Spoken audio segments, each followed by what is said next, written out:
So I just wanted to thank everyone for joining us today. We're really excited for the discussion that we had ahead of us.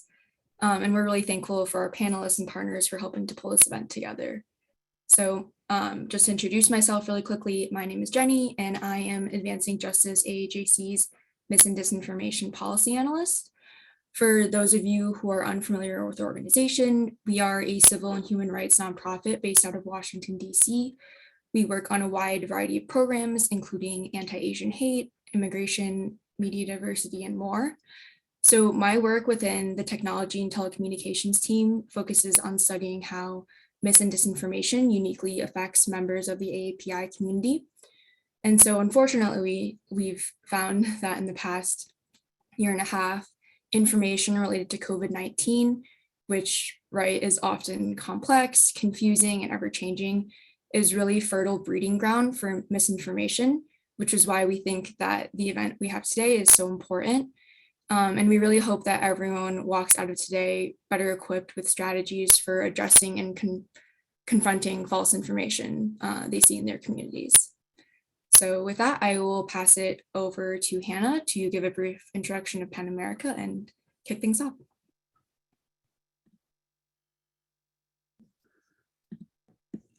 Hi, everyone.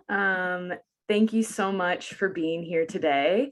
Thank you, Jenny. Thank you to Asian Americans Advancing Justice, AAJC. My name is Hannah Waltz. I am the U.S. Free Expression Programs Coordinator here at PEN America. And just once again, I want to say that we are so grateful to our partners at Asian Americans Advancing Justice for bringing this program to life with us. And thank you so much to our co-sponsors at OCA, Asian Pacific American Advocates, and APAIA Vote. Before we begin the workshop, we wanted to provide just a very quick overview of PEN America and why we're here with you now. PEN America stands at the intersection of literature and human rights to protect free expression in the United States and worldwide. We champion the freedom to write, recognizing the power of the word to transform the world, and celebrating creative expression and defending the liberties that make it possible. My colleague Damaso and I, who you will meet a bit later on, work on our media literacy programming and research as part of our larger U.S. free expression portfolio, working to equip the public with skills to access accurate information and stop disinformation in its tracks. PEN has long monitored the harmful effects of disinformation as it poses a significant threat to free expression and civic dialogue, and published 2 landmark reports on the way fraudulent news and online disinformation distort public discourse, erode faith in journalism, and skew voting decisions. Our report, Faking News, examines how fraudulent news is eroding truth-based civic discourse and constitutes a threat to free expression. And Truth on the Ballot, our report that builds on the former, warned that domestic actors are increasingly experimenting with fraudulent news and information as a political tactic, sounding the alarm that these unsavory methods were becoming part of the toolbox of modern campaigns. Thankfully, we can turn to media literacy as a proactive response to these threats that mis and disinformation pose. So at the beginning of 2020, we launched our media literacy program, Knowing the News, with a series of public workshops that address disinformation about the pandemic, protests, elections, and more. And this year, we've taken a step back and kind of zoomed out to look at the broader picture that disinformants seek to deepen division, preserving social and societal inequities, so different communities are targeted more aggressively than others. We saw this with both vaccine and election disinformation, which sought to disenfranchise voters of color. This context is important as we seek to better understand the contours of the issue. In a bit, I'll drop some links in the chat if you're interested in learning more. And in the meantime, we'd like to kick off this event with a brief survey in order to improve our ability to give you the information we need. And so we've created 2 short links for you to fill out, one now and one at the end. I will drop it in the chat momentarily.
Feel free to finish up the survey at your leisure, but it is now my honor to introduce our first presenter today.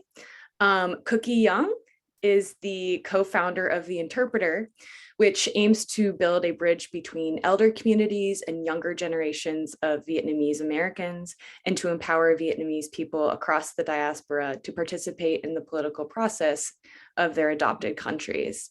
We're so excited for Cookie to be here, and she'll also be participating in the discussion later with Dr. Rupali Lemeye. And well, without further ado, I will hand it over to Cookie. Thank you so much, Hannah. Thank you everyone for showing up today and to learn more about misinformation, specifically in the Asian American diaspora. I'm sure many of you who are here already know how prevalent that, that issue is in our communities. So hopefully my experience in the past year with misinformation in the Vietnamese American community can help shed some light on what's going on within our respective communities. So to kick it off, I wanted to make a distinction between what disinformation is and what misinformation is. A lot of times we use these words interchangeably, but misinformation is a more general term to describe any sort of content that is incorrect or misleading, either spread deliberately or with good faith to influence somebody else's opinion. However, a more nefarious variation of misinformation is called disinformation. This type of content is spread by individuals who, may have prior knowledge that this might not be true, but they still intentionally propagate it anyway because they have personal agenda, be it for profit, for political advantage, or for a social advantage. So the next slide. And of course, when we encounter, misinformation, it comes in a lot of forms. And I think it is super important to, in the, the media environment that we operate in, it's super important to be able to identify these kinds of kind of subtle differences that can make all the world of difference when you try to combat it, right? So for example, a type of misinformation that we may not think of first would be satire or parody. And this, you will see this a lot of times in right-wing meme circles where, you know, the misinformation might start off as actually deliberately misinforming and misleading, but as it permeates into more general mainstream social media spheres, it becomes sort of ironic or becomes a joke, and it kind of pulls in and radicalizes people in that way, because it all starts out as a joke, right? Misleading content, imposter content is when genuine sources are impersonated or, you know, lacking context. And so, you know, some news that may be true turns out to be leading people down into a different, I guess, frame of mind because it lacks the context needed to understand the full story. Next slide. Okay, the next thing that we need to kind of discuss is if we get into social media, right? As you can see here, social media is where most people get their misinformation or even just general information. It's important to understand that when we get onto social media, it's already pretty likely that we're receiving information that is not very high or qualified. So we're coming across information that a lot of times has not been vetted with a lot of dubious sources. For example, in this Pew Research, it is looking at the percentage of US adults who have heard about coronavirus conspiracy. And of course, you know, without the website standards of, you know, actual legitimate magazines or news outlets, a lot of times social media can just spread with a picture or, you know, a meme font that lacks any sort of context that is understandable. And I'm sure that you have seen this kind of misinformation on your own newsfeed or your parents' newsfeed. Next slide. Okay, and then again, I just want to point out, like, this is sort of the main ways in which Americans get their news. What are those types of news or sources of information? Obviously, first of all, news articles, the most traditional way, print newspapers, op-eds, which is opposite the editorial page, which in itself is not actually veritable news, but a lot of times is considered so. The fourth one is social media feed, a more recent phenomenon. Radio programs. It would seem as if radio programs are obsolete to the modern audience. However, this is still very much a popular form of information outlets for older adults, both, you know, in mainstream America and in minority communities. And a lot of times these radio programs tend to skew right wings and are, you know, propagating massive disinformation that we aren't even aware of. Next slide. And then, of course, we have to kind of understand how this cycle of misinformation continues, right? So, of course, you would have the creation of when the message or the creation of the message itself. Think Breitbart, Daily Wire, Fox News. Semi-legitimate institutions that would pump out these seemingly, you know, journalistic pieces that gets reproduced by maybe leaders of the community or somebody that you trust. And then when you see that person, you know, reposting or retweeting that piece of information, you trust this person. And so you yourself would be the person that distributes that piece of misinformation. that is now kind of watered down and lacking even more context from the original piece of disinformation. Next slide. So I would like to kind of describe to you a little more how misinformation in Vietnamese communities go. What you see right now is a small list of the most popular YouTube channels on, of course, on YouTube. And each of these channels amass over 100,000 subscribers, some even in the millions. They present themselves very professionally, such as Saigon News. When you look at this YouTube channel, you would think that they are on par with, legitimate diaspora channels such as SBTN, Vietnamese TV. When you look at the second photo, this channel is called HTD News, and the symbol of the channel itself is similar to Fox News' channel. If you guys are familiar with what Fox News' logo looks like, the news presenter herself is dressing very professionally. Her background resembles, most mainstream newsrooms. However, the content that they're propagating is nothing like fact-checked, correct news. They use attractive and eye-popping thumbnails, as well as inflammatory titles to draw in audiences with little media literacy, like our parents and grandparents. Next slide. Okay, with that said, these YouTube channels and these Facebook groups that are the main culprit of how our parents get their misinformation create sort of an echo chamber, and the results are clear in real life. For context, this photo shows a famous celebrity in overseas communities.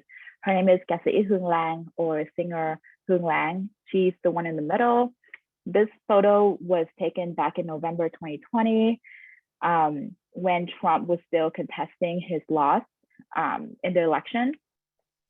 And you can see that she's pretty much an avid Trump fan.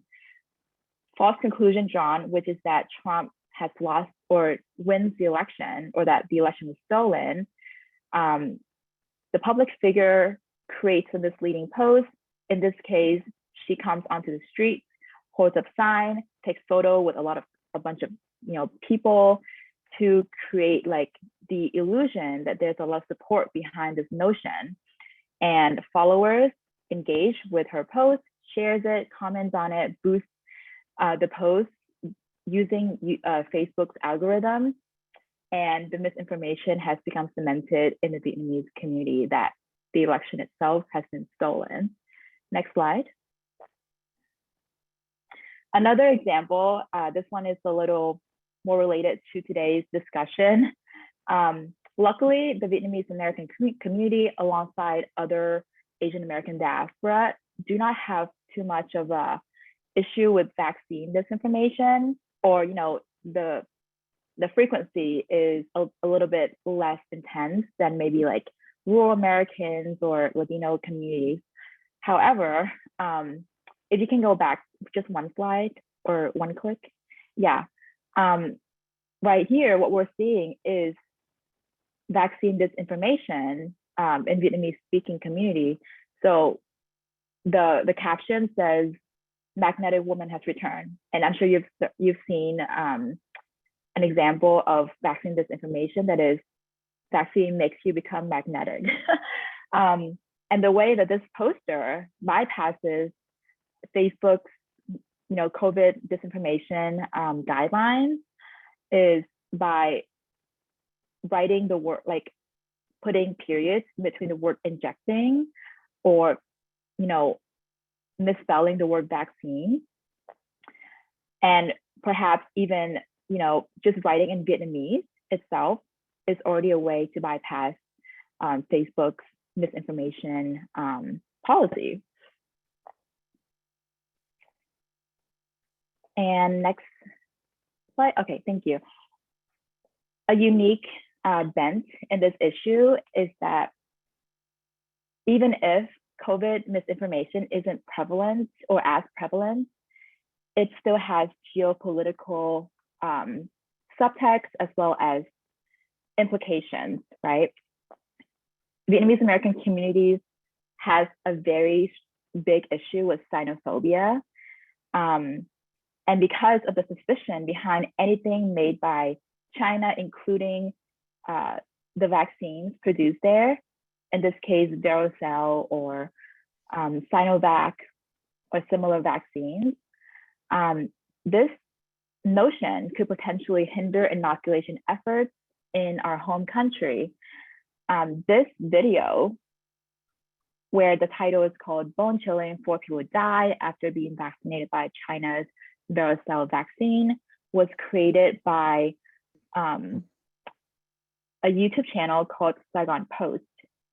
And Saigon Post is not a legitimate news source, and yet it got a check from YouTube to signify its legitimacy, and yet it is going around and spreading this information from overseas, in this case, making the epidemic of misinformation global, because this message is targeted toward Vietnamese audience that is being inoculated with, vaccines from China and the US.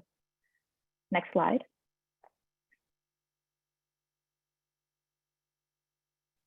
And thank you so much for listening to my part, and I'm going to pass it off to Damaso.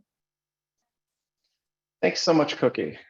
So one of the things that we want to talk about is some of the reasons why we're susceptible to misinformation. And we're going to talk a little bit more about the techniques that people who create mis and disinformation use. Oftentimes, people who create disinformation are targeting our emotions. If you see something online or on social media and you have a strong visceral emotional reaction, that could be somebody trying to manipulate your emotions. And they're trying to manipulate your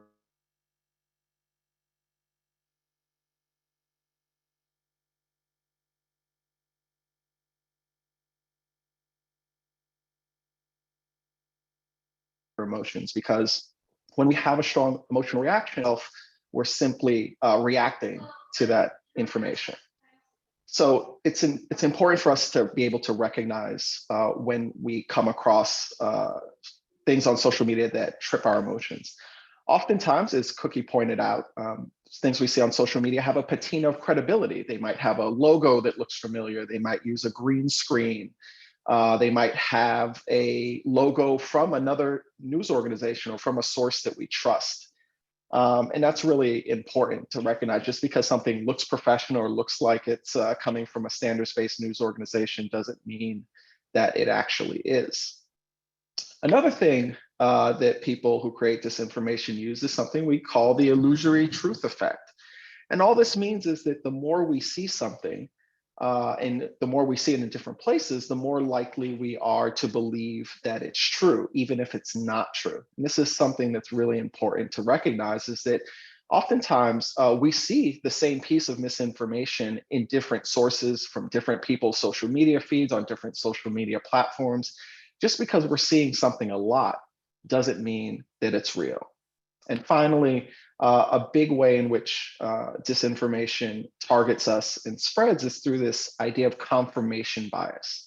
And confirmation bias is a natural tendency that we all have to believe information that reinforces the things that we already believe. And the converse, or the opposite, is also true. We're far more likely to disbelieve something that's true simply because it challenges what we already believe. People who create disinformation understand this, they know this, so they're going to create disinformation which oftentimes conforms with what we believe, reinforces what we believe, so that we won't try to question it. So it's important to keep these things in mind as we're on social media. Now, when it comes to talking to folks who are sharing things on social media that we think are misinformation, we've come up with a few rules of the road that we think could be really helpful. The first is we definitely want you to verify that the content is actually false before you engage with people, right? So you have to do a certain amount of homework yourself, and we're actually going to dive into a couple of techniques that you can use to do just that. And then you really have to decide whether or not you want to comment or engage, because sometimes by commenting, you're actually adding fuel to the fire. Oftentimes, if there's someone on social media who's sharing misinformation and I know them, I might go ahead and send them a direct message and explain to them why I think what they're sharing is inaccurate, and move them to some sources. And I found that that's a very effective way of engaging with people. But when we do comment, if we decide to comment, it's really important that we be respectful. We don't try to alienate people. We don't try to make fun of people, but we try to provide facts and standards-based sources of information. And that leads to the third point, which is it's really important for us to try to consider and think about the perspective of the person who shared the story. Oftentimes when we share misinformation, we're doing it out of an altruistic purpose. We're doing it because we think we're trying to protect our community, or we think we're sharing information that other people will find valuable. And again, when people create disinformation, they know that we have that tendency. So oftentimes people who are sharing misinformation, they have no idea that what they're sharing is false, and they did it, it's coming from a good place. So keep that in mind as you're thinking about commenting, as you're thinking about sending someone a direct message to try to correct that misinformation. Always we want to avoid escalation. Being aggressive, getting angry, these things tend not to resolve in our favor. People tend to get more entrenched in their positions when they feel like they're being aggressively challenged. So that's something that's important for us to keep in mind. And then finally, we really want you to be a resource for other people. Become the person who shares accurate information. Become the person that other people turn to when they have a question about the information that they're seeing online. And we'll talk a little bit more about how you can do that. So again, we're trying to be proactive. We want you to really take control of your digital experience. And the first way we can do that is really to try to be a little bit more conscious of how we're consuming information and what kind of information we're consuming. Just like we have to be conscious of our diets when we're talking about food, right? We want a nice, healthy balance between vegetables, grains, meats, and sweets. We also want to be conscious about our information diet.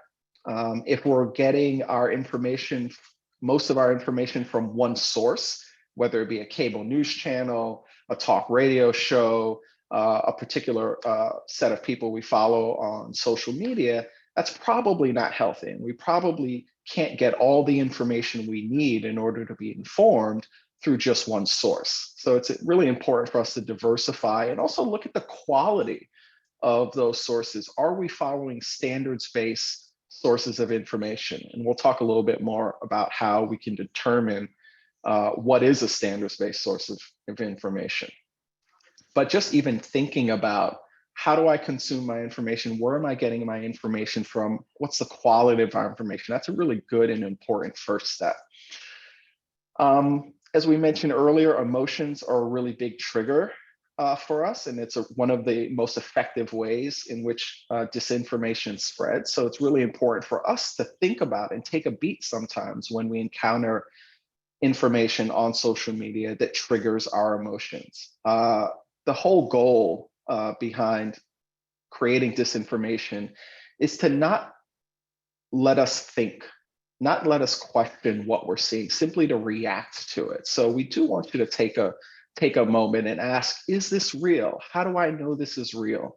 Where is this coming from? Who is sharing this? These are all questions that can begin us on a road to trying to determine whether or not something is real or not.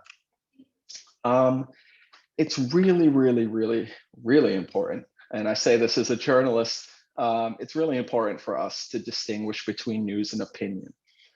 A lot of what we see on social media is very persuasive, and it's very persuasive because it's opinion-based information. The people who created it are trying to convince you. And people who create opinion-based information, they don't have any obligation to give you all the information you need to make up your own mind. The whole point of opinion-based information is to convince you of a particular point of view. So sometimes that means omitting information. Sometimes that means slanting information. So it's really important not to take something on face value just because maybe it looks like news, or, oh, this is from CNN or Fox News or the New York Times. All of those news sources I mentioned also have opinion sections. So those opinion journalists, those opinion hosts adhere to a different standard than the news hosts or the journalists, the news reporters who work for those same institutions. And it's important for us to be able to understand and recognize that. So when we're looking at news, when we're looking at something that calls itself news rather than opinion, these are some of the standards, these are some of the hallmarks that we're looking for. We're looking for accuracy, we're looking for fairness. Often opinion writers or opinion show hosts, they're not trying to be fair. They're presenting their point of view and they're trying to convince you. So they're giving you information from one perspective. Standards-based journalists, when they make mistakes, they admit them and they try to correct them. They also try to fact check and verify information before they put it out there. It's really important for standards-based journalists to identify the sources of their information. If you see something and it says people say or everyone knows, that's probably not coming from a news reporter or a standards-based journalist. So this is really important. These are some of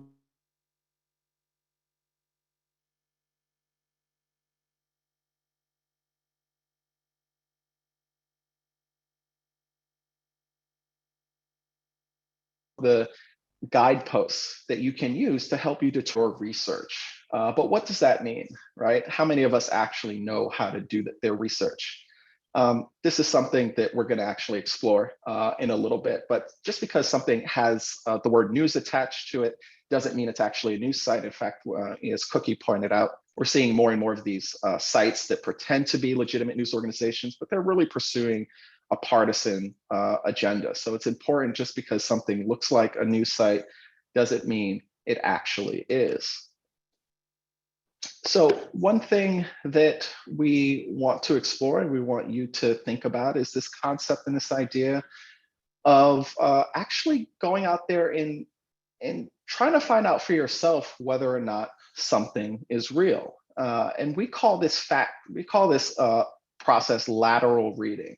And we call it lateral reading because when you're on your browser, we hope that we want you to open up a new tab right next to the old tab where you saw a story. So let's say you saw one of the pieces that Cookie mentioned about the COVID vaccine turning people magnetic. Well, it's hard oftentimes just from looking at the original source of that information, that social media post or that so-called news site, whether or not something is real. So we want to open a new tab here and use a search engine. In this case, I'm using Google Chrome, so we're going to use Google. And we might type in something like COVID vaccine magnet and see what pops up. Now, what's important for us to do here is to actually take a little bit of time and to observe the results and try to determine a good standards-based source of information. Now, fortunately, this is something which has been debunked often, so it gets us pretty quickly to a lot of fact checks. But as you can see here, unfortunately, we also have this from YouTube. So if we're just sort of clicking at some of the first things we see without actually thinking about it, we might open this up आजकल आप And देखते होंगे कि काफी video viral we हो रहे might हैं get more disinformation, right? So this is not legitimate. This is just some YouTube channel that's claiming that people are magnetic, but there's no, we don't know who these people are. This is not necessarily standards-based information.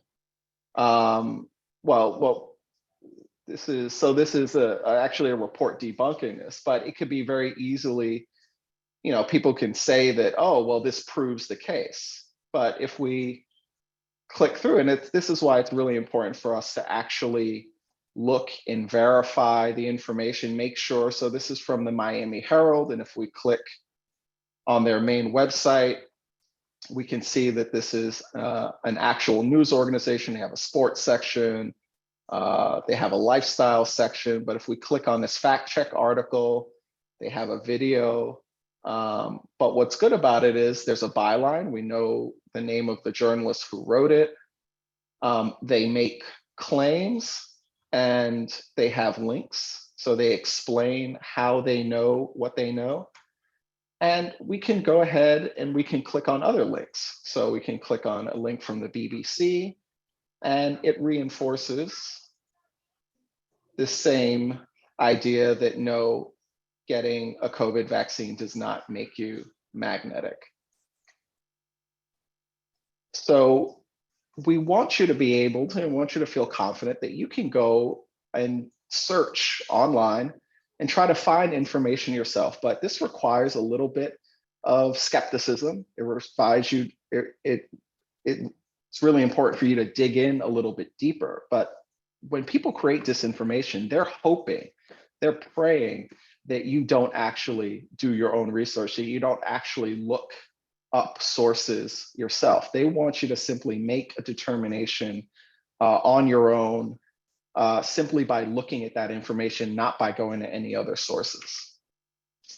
Another thing that we can do, and it's really important for us to do, is actually try to verify and look closely at images and videos to see if they're real.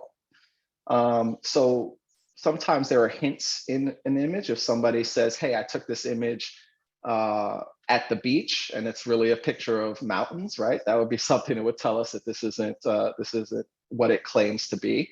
But we can also do something called a reverse image search. And I'm going to do a very quick demonstration of this. So we might come across an image like this, and we might think this is funny or this is interesting, but is this image real?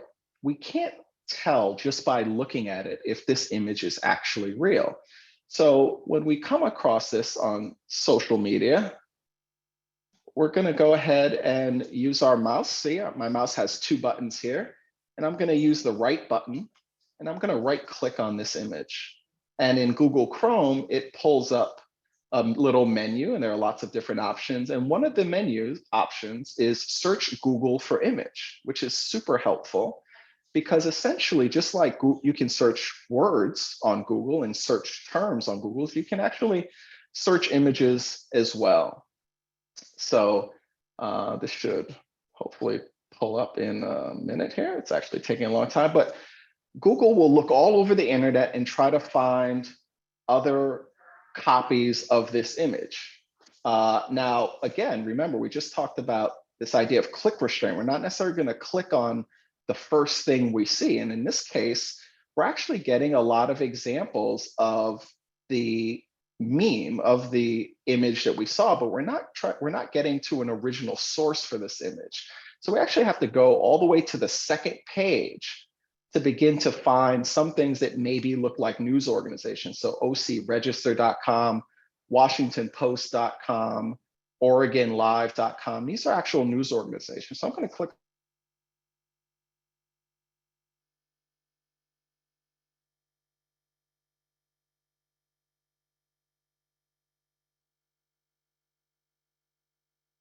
on the Washington Post image or the Washington Post link here and see what we get. So let's zoom in here.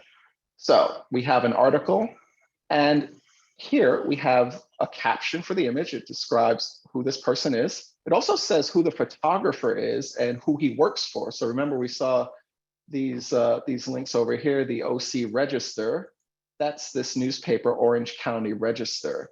And this image here, the sign says, "Give me liberty or give me death," whereas this has some bad addition here. So I'm more likely to believe that this is the real image, but I can also go back to my search and I can click on ocregister.com, which allegedly is the original source of this. And I can click through this slideshow and see if I can find the original image. It should be in here somewhere. But this requires a little bit of work. So here's the original image from what we think is the original news source or newspaper. So we can pretty confidently say that this image isn't real.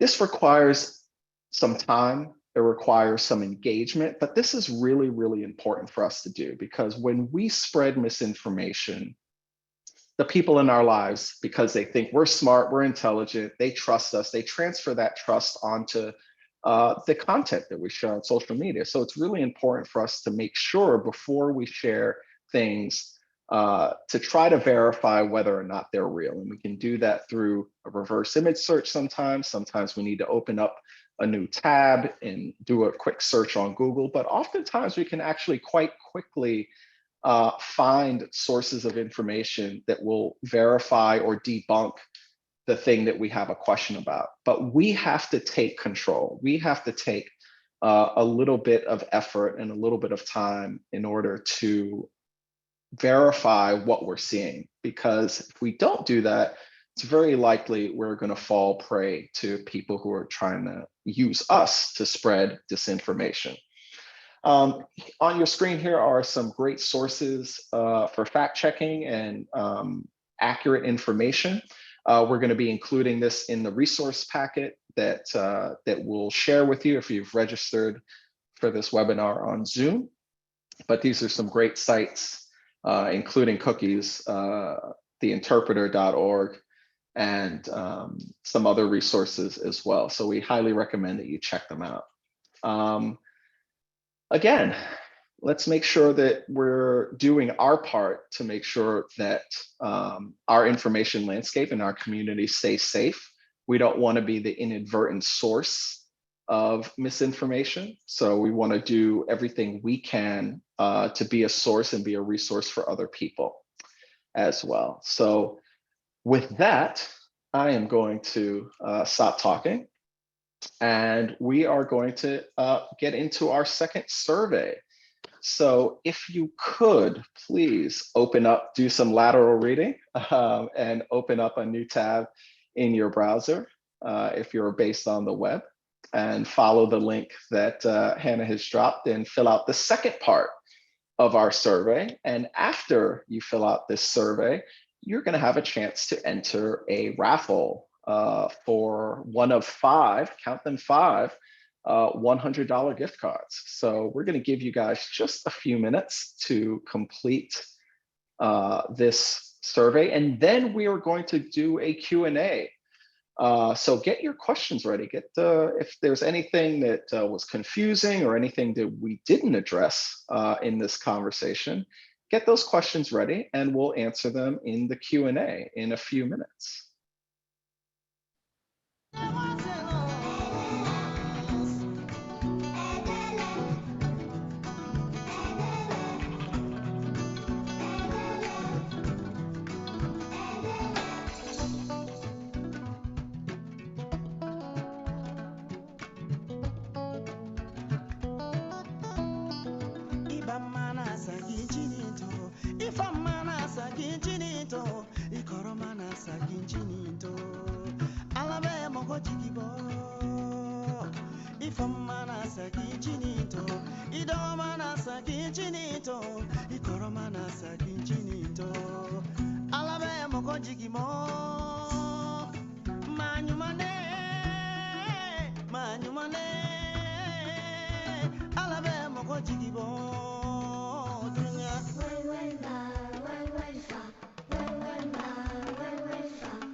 All right. Hopefully you are wrapping up the survey. If you are, feel free to keep going with that. But we will move on. And if you have any questions that you want to share with our panelists, who I'll introduce in just a moment, feel free to put those in the Q&A. And if you have completed the raffle, which I hope you all did, please fill out this form and you'll be entered into the raffle. It's very exciting. $100 gift card could be yours. And there are 5 of them. So given there are 27 people on this call right now, including panelists, you probably have a pretty good, I guess you probably have a 1 in 5 or maybe even 1 in 4 chance of winning that $100 gift card. So please feel free to fill out that raffle entry. And without further ado, we are going to have a bit of a conversation and an open discussion. And this is your opportunity to ask questions of our highly qualified panelists. So Cookie, as you know, is the co-founder of The Interpreter, which aims to build a bridge between elder communities and younger generations of Vietnamese Americans to empower Vietnamese people across the diaspora to participate in the political processes of their adopted countries.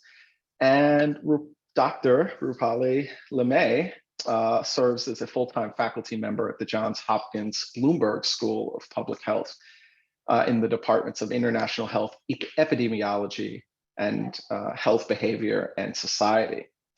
She's widely seen as an expert in vaccine behavior and decision-making, including vaccine hesitancy and acceptance. So if you have questions, if you have members of your family who are hesitant, if you yourself are perhaps hesitant, this is a wonderful opportunity to ask a public health expert her perspective. So let's go ahead and dive right into with some good questions. So Dr. Lemay, let's start with you. When community members repeat misinformation about the COVID vaccine or about sort of best practices around COVID precautions, from your perspective, what's the best way to respond and to engage with them?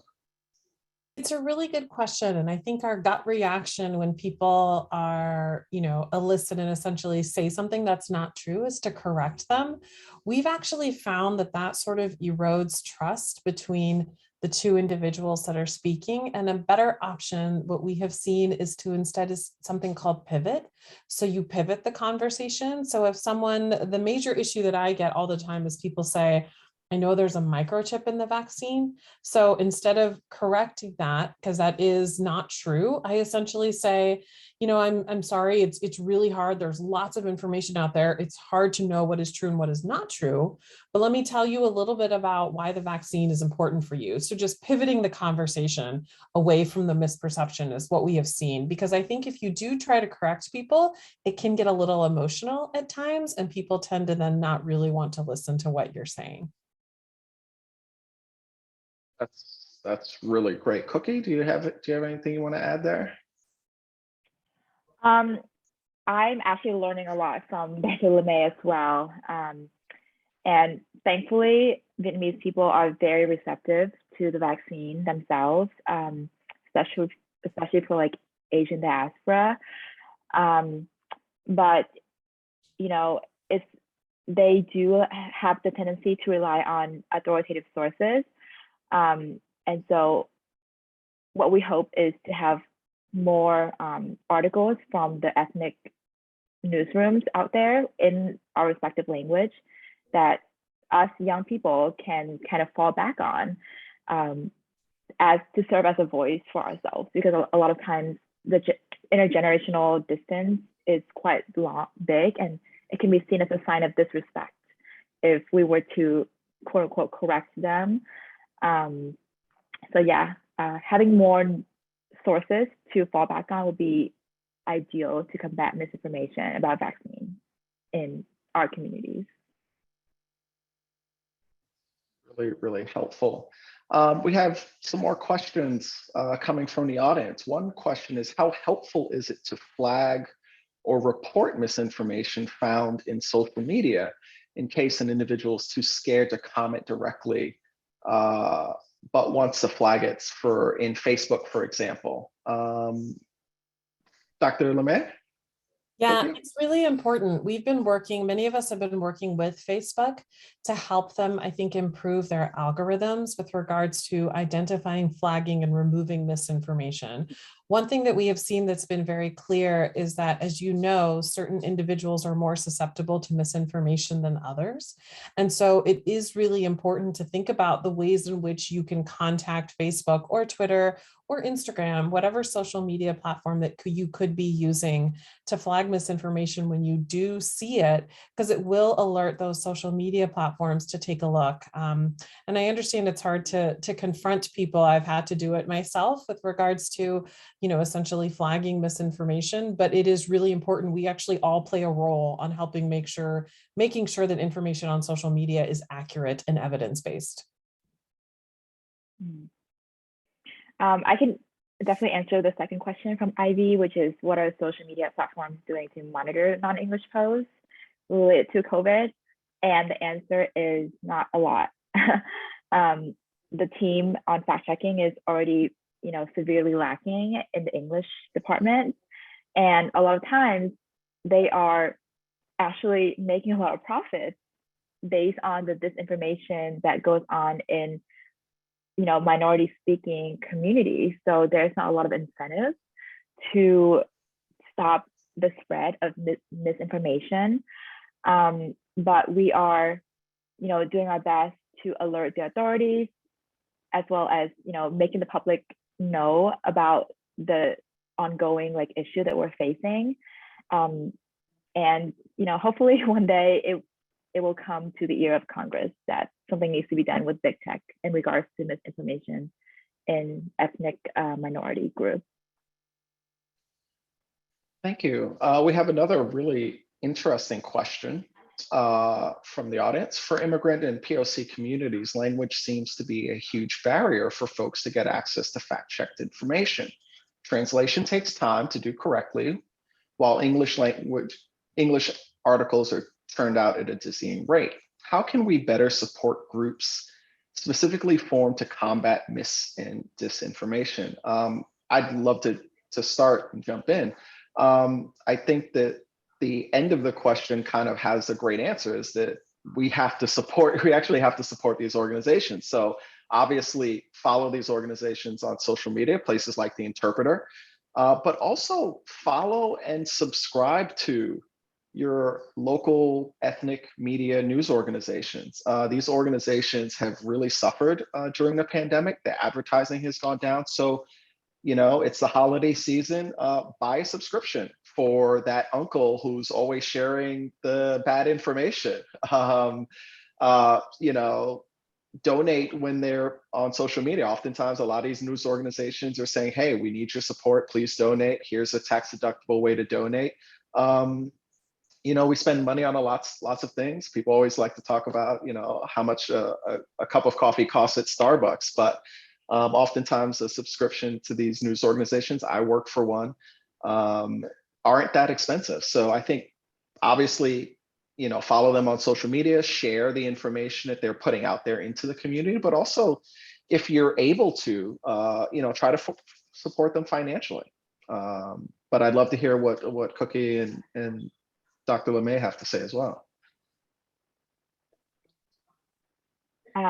If I may go next, and then Dr. LeMay, definitely, the best answer out of all of us. But like Damaso said, financial support goes a really long way in keeping the team motivated, keeping morale up. A lot of times the nonprofit works, our pitfall is that the work that we do rely so much on the internal motivation and the love that we have for what we do. And we get burnt out very, very quickly because we have other stuff to do, like, going to work to feed ourselves and doing the labor required to continue to dedicate our time to our passion projects. So to be able to take the burden off financially for our volunteers or provide that incentive is very, very helpful to keep turning out quality and timely articles to combat this huge wave of misinformation that comes onto us daily. Dr. Lemay? No, I think you both answered this really well. And I think comprehensively, the one thing that we have done is, if you can, and if you financially can't subscribe, volunteer your time to help translate information is another big one. We do that a lot with our students, and our students are pretty amazing. We have students from more than 30 countries, actually more than that here at Hopkins. And so a lot of them volunteer their time to just translate information related to COVID, which has been really helpful. That's a really good point. Sometimes the biggest impact we can have is not with our wallets, but with our time, if we have that. Cameron asks a really great question: is how do you define legitimate news sources? How do we draw a line between fake news and independent grassroots media, which is often critical of corporate media? So I'll jump in on actually, you know what? I'd like to hear from Cookie. How do you, because you're grassroots independent media, how do you define, how do you help people understand that you're a legitimate news source and not misinformation or fake news? Great question, Cameron. And obviously, living in the West, we have this constant tension between, liberal media as well as, I guess, people's media, right? And a lot of times, what we think may be legitimate, like CNN, NBC, may not deliver the full picture either. And for us, we always constantly have to ask ourselves, are we being biased, and what is the stance that we take in order to portray ourselves as actually trustworthy and independent? The stance that we have always taken is that nobody is above criticism. It is important to obviously point out misinformation in right-wing talk shows and media chamber. However, not a lot of people really talk about criticism when it comes to, more Democratic candidates. And you can see that happening, once Trump no longer is president, right?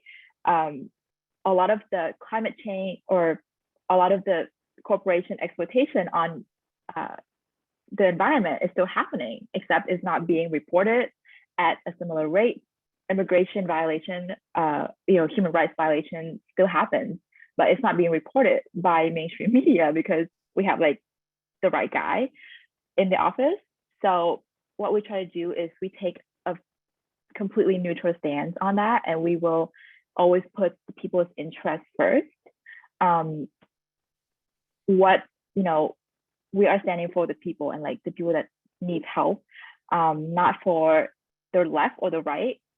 So I think that's always a safe way to ensure that the content that we create is beneficial to our community, the Vietnamese diaspora. I would just add to that well, I would say, when I think of legitimate, I think of standards-based, right? So a news organization should have standards. They should be transparent. I should know who wrote the article. It should not just be anonymous. I should get different points of view. When there are different points of view, I should hear about them. I should hear different perspectives. I should be, news and opinion should be clearly labeled. Those are some of the standards. We had a slide earlier, and we will, to answer another question, we will be sending out slides of this presentation so you can see, but there was a slide in which we discussed some of those standards. Accuracy is one.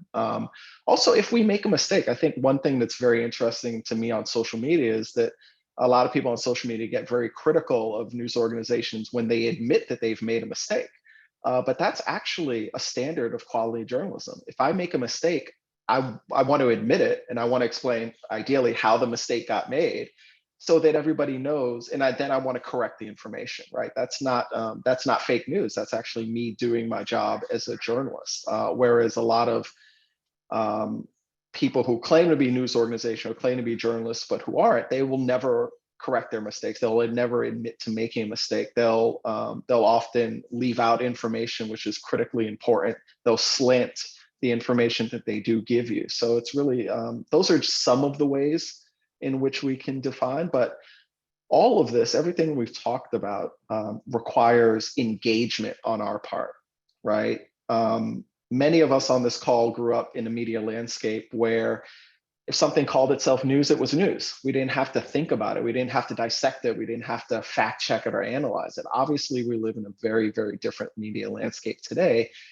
And that means we actually have to change the way, not just the way we consume information, but also the way we interact with information. We can't just take everything on face value, which is why it's really important for us to engage with the information, engage with the sources, more than just making a determination on face value. We have got some more. We've got some more questions. So let's see what else. This is, here's a question. Do public health agencies offer phone numbers that people can call to get accurate information about the COVID vaccine in their language? The only phone numbers I have found provide info on how to get the vaccine. Dr. LeMay, I think you might be able to shed some light on this. Yeah, I know that there was a big push, particularly when vaccine rollout for the general public started earlier in the spring of this year, that specific public health agencies, so state health departments for the most part, had different operators standing by. Like, for example, I know Baltimore had a call-in line where you could ask any question. It could be related to the vaccine. It could be related to social support needed during COVID. It could be related to economic relief, et cetera. So I know that specific health agencies did try to do this. In addition, I know they also tried to work, again, here in Baltimore, I know they tried to work with groups where there were individuals where English was not their first language to make sure that there was material available in their first language related to vaccines. And so it's not unheard of. Again, a lot of it is reliant on making sure there are people there that are able to, I think, translate scientific language into these different languages, which is also a skill in and of itself. And to add to that, I also put in the link to the Vietnamese language website for the CDC in regards to vaccine and COVID in general. So I don't know if there's a phone number, but there's definitely materials on the internet to consult. There we go. We see that phone number or that website in the, there's a spreadsheet compiling in language COVID information. That's really important. One question we have from Caitlin as we begin to wrap up, feel free to drop any additional questions you might have. When we talk about being a resource for fact checking, how do we balance that with doing labor as BIPOC people, especially since many white individuals will not do research themselves and will rely on our labor, especially in regards to Orientalist and xenophobic perspectives on COVID. Cookie, do you have some thoughts on that? I think as people of color in the United States, we're always going to be sitting at a disadvantage where knowledge and as well as where we stand in information, epidemic, right? Because we are always going to be burdened with the need to educate them on a lot of fronts. Usually what I like to do is, send them articles on how Asian Americans have been doing so far. And, obviously there's a lot of elementary style articles specifically for this group of people who are already at the lowest level of like awareness in terms of race as well as how a virus works. But the kind of people that are asking you these sort of questions that are, very hurtful and purposefully ignorant, there's a term for this. It's called sea lining. And, these are the kinds of people who very well understand the actual answer to these issues, but a lot of times they come on with the intention to aggravate us or to hurt us further. And so I think that we ourselves can really feel it out when we speak to these people on whether they truly want to understand and learn. I don't believe in wasting my time on the former or the latter, right? Because you're right, it is emotional labor. And we should not have to put up with people that are there not to learn, but to inflame and hurt us further. Dr. Lemay, do you want to add anything? No, I think Cookie covered it well.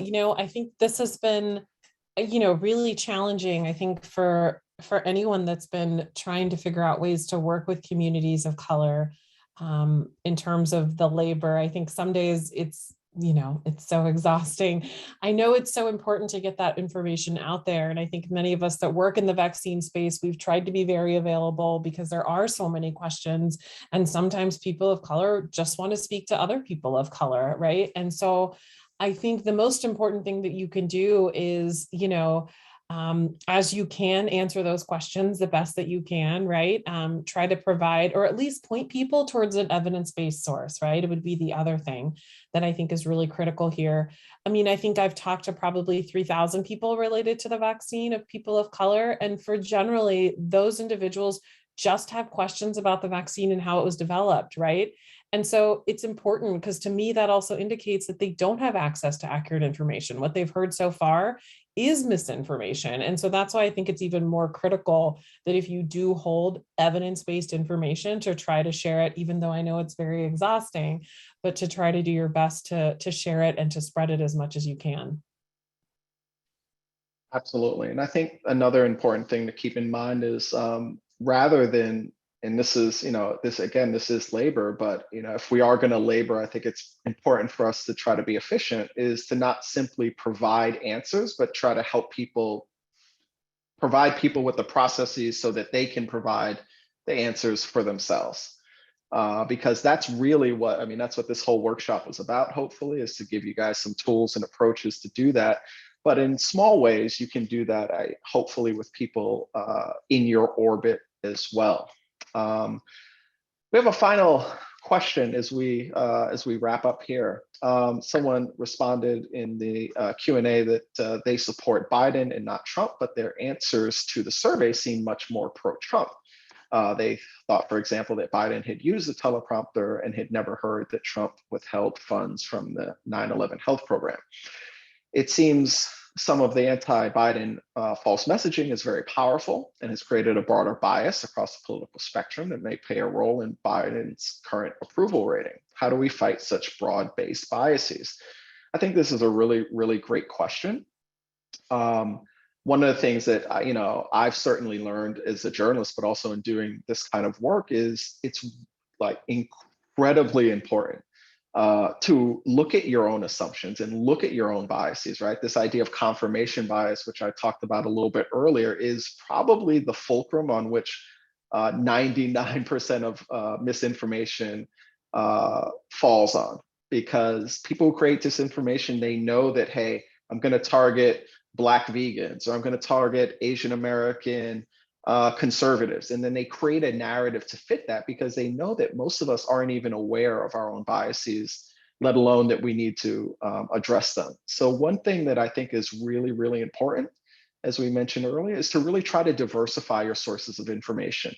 Try to be active, right? I think one thing that's very easy on social media is just to scroll and you see what you see, right? But the problem with that, especially if we're on Instagram or Twitter, is that essentially we're going to see two things: the people who we follow and ads, and that's it. right? So we need to take an active approach. We need to make sure we're following lots of different kinds of people, especially fact-based and standards-based news organization and journalists. But we also need to get out of social media and like go to news websites and go to places outside of social media.